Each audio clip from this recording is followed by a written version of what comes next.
Lorsque Vladimir Poutine a décidé d'envahir l'Ukraine, le dictateur biélorusse Alexandre Loukachenko s'est empressé d'atteler son pays à la machine de guerre russe. Il suffit de rester avec Poutine, pensait Loukachenko.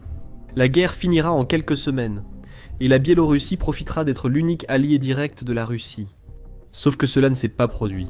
La guerre en Ukraine s'est éternisée pendant des années, et la Biélorussie a commencé à en souffrir. Une alliance avec la Russie a dégénéré au point que le pays est sur le point de perdre sa souveraineté.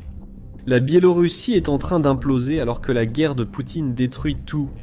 Et pire que tout pour Loukachenko, il n'a jamais vu tout cela arriver. Ce n'était pas censé se passer ainsi. Loukachenko, survivant politique avisé, est resté au pouvoir pendant des décennies malgré l'adversité. Pendant des décennies avant l'invasion de l'Ukraine par Poutine, Loukachenko avait également prouvé qu'il savait rester dans les bonnes grâces de la Russie, tout en apaisant également l'Occident avec des promesses de démocratie qui signifieraient probablement la fin de son règne présidentiel. Cette approche a fait du Bélarus, à toutes fins utiles, un pays neutre. Avant la guerre en Ukraine, Loukachenko a jeté cette neutralité par la fenêtre lorsqu'il a décidé de soutenir Poutine dans son invasion de l'Ukraine. Le Bélarus a autorisé la Russie à utiliser son territoire pour lancer l'invasion.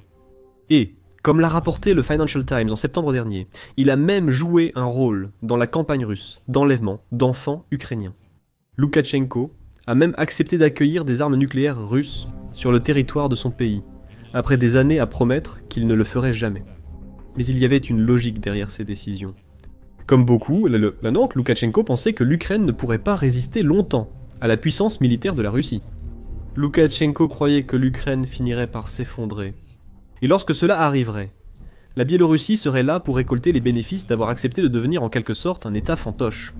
Mais l'Ukraine s'est bien défendue, et la Biélorussie en a souffert. La Biélorussie était devenue si étroitement liée à la Russie que les économies des deux pays ont commencé à se refléter l'une l'autre.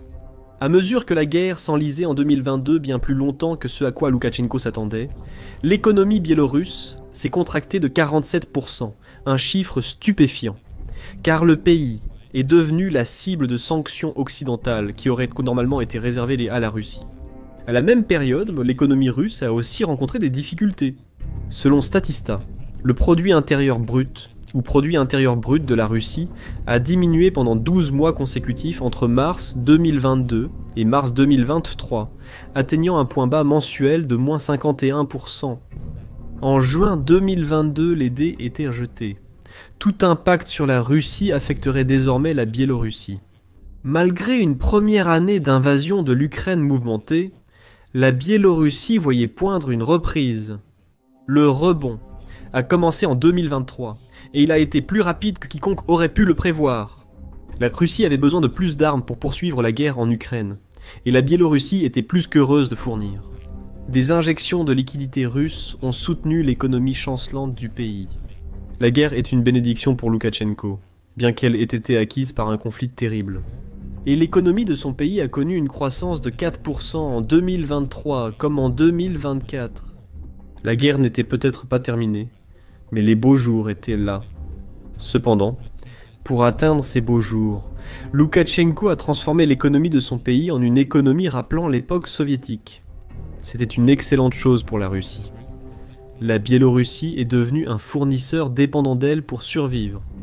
Cependant, pour Loukachenko, un problème était apparu. Ce qui devait être une alliance bénéfique pour la Biélorussie avait au contraire commencé à épuiser le pays. Le vampirique Poutine et ses exigences sans fin ont commencé à avoir un impact énorme. Non seulement sur l'économie biélorusse, désormais étroitement liée à la Russie, mais aussi sur la souveraineté nationale. La Biélorussie se retrouve maintenant en grand danger de s'effondrer au point que la Russie prendra le contrôle total. Un des signes les plus étonnants de ce problème apparaît sous une forme que presque tout le monde ayant vu cette vidéo a dans sa cuisine. Pommes de terre. En juin, Politico a rapporté que l'approche économique favorable à la Russie de Loukachenko avait eu pour conséquence inattendue de plonger la Biélorussie dans une pénurie de pommes de terre au printemps 2025. Ce légume riche en glucides est un aliment de base du régime biélorusse et un produit cultivé en grande quantité dans le pays. Pourtant, Loukachenko a imposé des contrôles stricts sur les prix, allant jusqu'à encourager à dénoncer les magasins violant ces règles, selon Politico. Ainsi, il a rendu la production de pommes de terre moins rentable pour les agriculteurs biélorusses, ce qui correspondait à ce qu'on attendait d'eux. Ils se sont tournés vers d'autres produits. En 2024, ces agriculteurs ont récolté 31 millions de tonnes de pommes de terre, soit une baisse de plus de 90 000 tonnes par rapport à l'année précédente. Cela a provoqué une pénurie, révélant les fissures dans la façade dictatoriale de Loukachenko. En août, IntelliNews a rapporté une diatribe de Loukachenko datant du mois de mars précédent, qui a eu lieu lors d'une réunion du cabinet visant à comprendre pourquoi la Biélorussie n'avait pas réussi à stopper la flambée des prix de la pomme de terre. « Vous ne l'avez pas fait, et vous en répondrez », a rugi Loukachenko à son cabinet. « Il s'avère que nous n'avons pas de pommes de terre. » De combien le prix des pommes de terre a-t-il augmenté ? On ne peut pas produire assez de pommes de terre, les stocker puis les vendre. Pourquoi elles ne se conservent pas ? Je vous ai déjà expliqué l'an dernier comment les conserver, en citant Choulieko d'Alexandrie. Ils ont construit un entrepôt. Dieu m'en garde si je passe devant et que je m'arrête là-bas, et que ce n'est pas rempli jusqu'au plafond. Cette diatribe presque délirante offre juste un petit aperçu de l'état d'esprit de Loukachenko. Il sait qu'il est un dirigeant qui perd le contrôle. Et que Loukachenko veuille l'admettre ou non, Poutine sera là pour ramasser les morceaux. Nous reviendrons sur ce point dans un instant. Maintenant, pendant les 3 premiers mois de 2025, le prix de l'un des produits de base de la Biélorussie, que le Financial Times appelle le deuxième pain du pays, a augmenté de 10%. Pendant ce temps, Loukachenko exigeait des agriculteurs qu'ils cultivent assez de ce légume pour la Russie et la Biélorussie. Il s'agissait d'imposer un contrôle soviétique sur ce qu'il voulait transformer en ferme d'État. La Biélorussie n'est pas un pays soviétique. Ce qu'elle est devenue, c'est un pays désormais tellement lié aux épreuves, causes et tribulations de la Russie que chaque décision qu'elle prend est teintée de la question. Qu'en penserait Poutine ? Bien sûr, les pommes de terre ne sont pas la solution à tous les problèmes de la Biélorussie. Elles ne sont qu'un symptôme d'un problème économique bien plus vaste sous lequel le pays peine actuellement. Le coût de la vie a augmenté au point que le Biélorusse moyen a du mal à s'en sortir. Bien que les épiceries proposent encore d'autres produits de base, comme le pain et le lait, l'inflation frappe la Biélorussie au point que ses nécessités deviennent rapidement inabordables. Trading Economics souligne que le taux d'inflation mensuel du pays n'est pas descendu en dessous de 5% depuis novembre 2023 et qu'il a atteint 72% en août 2025. La BEAAR Trust précise que l'inflation touche surtout l'alimentation. En juillet, avec un taux de 74%, le coût de l'alimentation a grimpé de 106%, alors que celui des produits non alimentaires n'a augmenté que de 3%. En plus du fait que les Biélorusses sont de plus en plus exclus de l'alimentation à cause des prix, les coûts de transport ont explosé, ce qui rend le déplacement des marchandises à travers le pays plus coûteux. Les consommateurs subissent aussi ces coûts plus élevés. Les sanctions contribuent également à la crise du coût de la vie, ce qui, comme mentionné précédemment, n'aurait pas été un problème si Loukachenko n'avait pas été aussi déterminé à rester attaché à la Russie. La Biélorussie manque aussi de main-d'œuvre. Le nombre d'offres d'emploi disponibles dans le pays diminue, atteignant 198 000 à la fin du mois d'août. Il manque simplement assez de travailleurs pour ces postes. Surtout que Loukachenko a transformé la Biélorussie en une économie de guerre pour alimenter la machine de guerre de Poutine. La situation est devenue tellement désespérée en Biélorussie que Loukachenko essaie de faire passer un plan controversé dans lequel il invite jusqu'à 150 000 travailleurs pakistanais en Biélorussie comme solution temporaire au problème. Tout cela vous semble-t-il familier ? Ce sera le cas pour quiconque suit ce qui se passe avec l'économie russe. Ce pays aussi connaît une pénurie de main-d'œuvre. L'inflation en Russie est encore plus élevée qu'en Biélorussie, et le coût de la vie devient insupportable pour le russe moyen. Ce qui arrive à la Russie se produit désormais en Biélorussie, du moins économiquement. Et cela s'étend à la contraction économique, qui a suivi la forte croissance de 2023 et 2024. Pourtant, alors que la guerre s'est prolongée, la pénurie de pommes de terre n'a été qu'un des nombreux problèmes qui s'accumulent pour l'économie de type soviétique, explique le Financial Times. Loukachenko a eu du mal à maîtriser la forte inflation et il y a une pénurie de main-d'œuvre.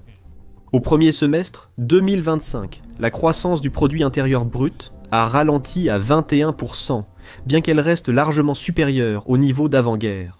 C'est une croissance, mais la Biélorussie visait 41% de hausse du produit intérieur brut en 2025. Et cela n'arrive tout simplement pas. Euromaidan Press dresse un tableau encore plus sombre de l'économie biélorusse. Encore une fois, tout ramène au lien du pays avec la Russie. Le média indique une baisse de 81% dans l'agriculture, probablement liée au problème de pommes de terre mentionné plus tôt. Les exportations biélorusses vers la Russie ont également chuté de 70%, ce qui est terrible pour un pays qui dépend de la Russie pour 60% de son chiffre d'affaires commercial. La croissance est lente, et la Biélorussie se trouve maintenant dans la position difficile de le constater. Son soutien à la Russie ne lui laisse aucune alternative pour soutenir son économie en difficulté. Loukachenko a misé tout ce qu'il avait sur Poutine. Et maintenant, le dirigeant russe garde tout pour lui. Ceci est particulièrement évident dans la crise pétrolière émergente en Biélorussie. Entre le 13 et le 19 août, le drone ukrainien a frappé à plusieurs reprises l'oléoduc Droujba. Cette immense artère pétrolière transporte le pétrole russe vers l'Europe, mais sa branche nord alimente les raffineries de pétrole de la Biélorussie. L'approvisionnement en pétrole fourni par cet oléoduc a été interrompu, laissant les raffineries biélorusses sans brut à traiter. La réaction a été quasi immédiate.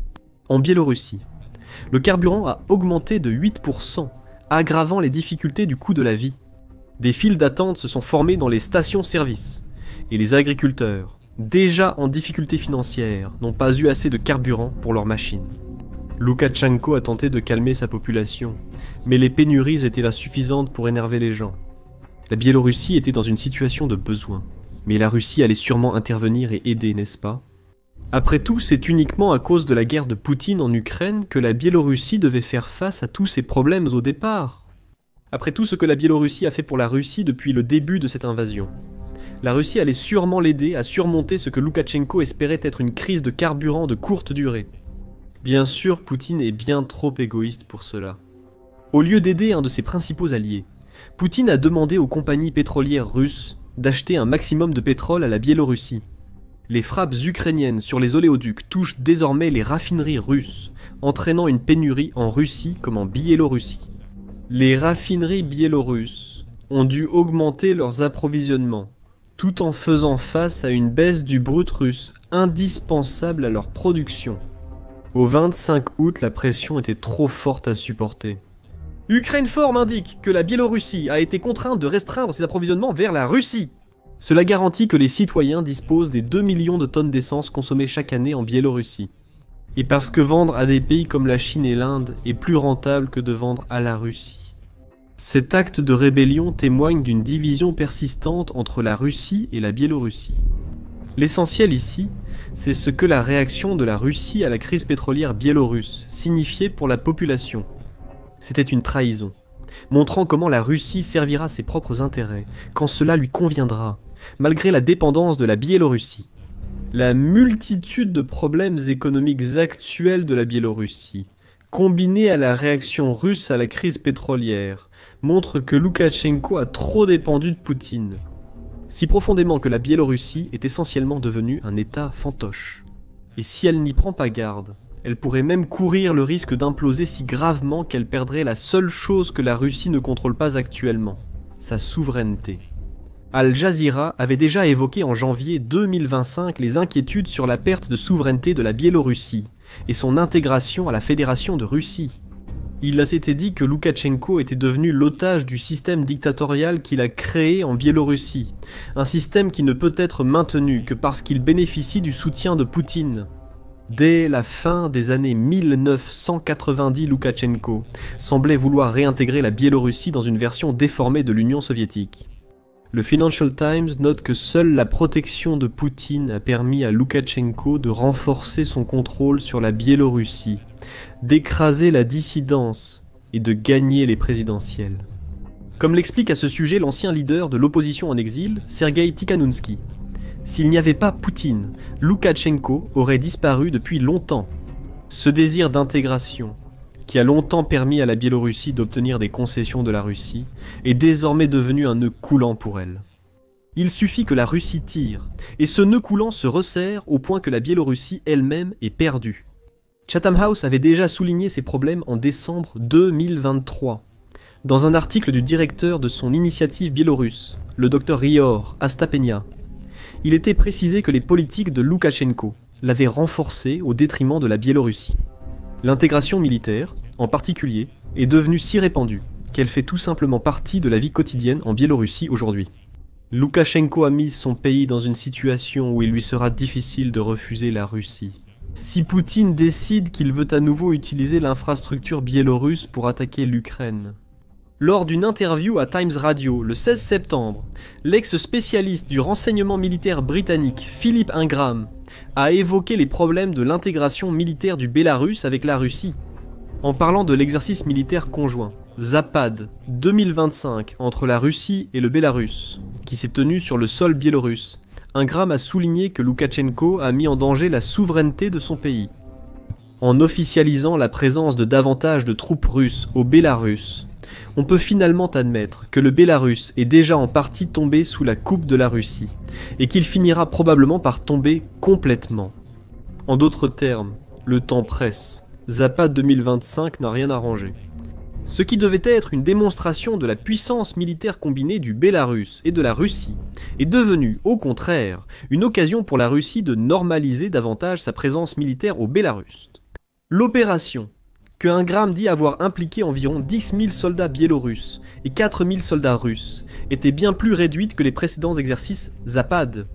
Cela devrait déjà inquiéter Loukachenko. Cela signifie que l'exercice ne visait plus à démontrer une force anti-OTAN comme auparavant. Au lieu de cela, Poutine utilisait peut-être Zapad 2025 pour envoyer certains messages à l'Ukraine. La Russie dit qu'elle a attaqué via la Biélorussie auparavant, et qu'elle pourrait le refaire. Mais pour la Biélorussie, le message est bien différent. Zapad 2025, dit Ingram, démontre aussi que la Russie finira par prendre la Biélorussie. Et plus souvent ces soldats sont là-bas, plus on s'habitue simplement à leur présence. C'est essentiellement une invasion, tout sauf le nom, et elle se fait sous couvert d'une alliance. Tout cela est accentué par les mesures prises depuis des décennies pour renforcer les liens militaires entre la Russie et la Biélorussie. Dès février 2000, presque au début du règne de Poutine, la Biélorussie a annoncé que la Russie avait accepté d'étendre son parapluie nucléaire à la Biélorussie. Cela a lancé une stratégie militaire progressive, menant notamment à la Russie utilisant la Biélorussie pour envahir l'Ukraine. Les exercices Zapad, et en août 2025, la déclaration fière de Poutine selon laquelle la Russie va déployer ses nouveaux missiles hypersoniques Oreshnik en Biélorussie. Alors que Loukachenko pourrait vouloir penser que tout cela montre que la Russie veut protéger la Biélorussie. En réalité, Poutine considère ce pays comme une partie de la Russie. Si Ingram a raison, la Russie finira par intégrer la Biélorussie à la Fédération de Russie. Tout cela faisait partie du plan de Loukachenko. Après tout, c'est lui qui a tant travaillé pour intégrer la Biélorussie à la Russie. Cela laisse penser qu'il remettrait volontiers le contrôle à Poutine, si le dirigeant russe le souhaitait. Or, ce n'est pas le cas. Du moins, c'est ce qu'affirme Astapenia, qui s'est confié au Financial Times. Il existe un mythe populaire selon lequel il n'aurait aucune souveraineté, qu'il aurait même moins d'autorité que le chef tchétchène Ramzan Kadyrov, et qu'il s'en contenterait. Ce n'est pas le cas. Parfois, la marge de manœuvre de Loukachenko a été plus large. À d'autres moments, comme en 2020, elle a presque disparu. Mais il n'a jamais cessé de vouloir élargir cet espace. Loukachenko essayait d'utiliser la Russie comme un outil pour soutenir son règne, tout en essayant de mener un exercice d'équilibre qui donnait aussi l'impression que la Biélorussie était au moins un peu favorable à l'Occident. Le président de la Biélorussie a échoué dans cet exercice d'équilibre lorsqu'il a offert le soutien de son pays à la Russie pour son invasion de l'Ukraine. Maintenant, le Financial Times affirme qu'il essaie de récupérer une partie de son pouvoir. Il y a plusieurs indices de cela. Limiter les ventes de pétrole raffiné à la Russie, comme évoqué, en est un exemple. Le Financial Times ajoute que l'ambiance en Biélorussie a de nouveau changé pendant l'été. Loukachenko devient plus enclin à collaborer avec l'Occident, ce qui contrariera sûrement Poutine. Loukachenko envisage de libérer des prisonniers politiques biélorusses, sans doute pour obtenir un allègement des sanctions occidentales. Un analyste européen, dont le Financial Times ne révèle pas le nom, affirme également que Loukachenko l'a invité à plusieurs reprises au Bélarus. Selon lui, Cela démontre la volonté de Loukachenko de rétablir les canaux de communication avec l'Occident.